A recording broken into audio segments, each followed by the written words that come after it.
Gide bizim doma. Hardadır bizim ev? Sariye deyirəm gözlərimiz aydın. Nəvəmiz gəlir Moskvadan axır ki. Hansı Xasay? Xasay hə. Ay, asas kaçayla patacak. Xasay görsə devlacaq. Hadi əhd eləmişəm, demişəm Xasay Rusiyadan sağ salamat gelsin. Qabağına sürünə çıxacaq. Hadi ulan. Ey Xasay maşın böyle o. Ay Xasayım, hoş gəlibsən. Ay, nə tərtəmin namaz, nə tərtəmin namaz. Xasay. Привет, люди, как дела?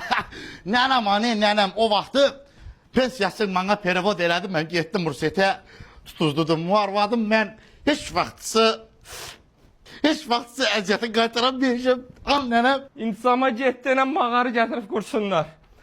Mənim o tək böyrə arvadımı niyə əxladın bala? Что, арваде, бабулеты, что говоришь? Сестра, обнаем башты. Это что, наколка, ты мне мозги сделаешь? Возьми чеко, возьми чеко. А nənəm hanım? Həyətə girəndə görmədi. Yox. Kes maşın dalına bax görəsən. Dedim sürünmə, sürünə də getdi. Deyir nənəm buradan, nənə buradan.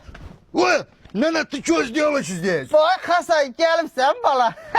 Xasay, o maşını söndürüb, bayaqdan yubqam kardan da fırladı. Tam başım güzellendi. Allah arvad getdi, pensiyada getdi. Mən nədən o zaman kreditdim? Nənə,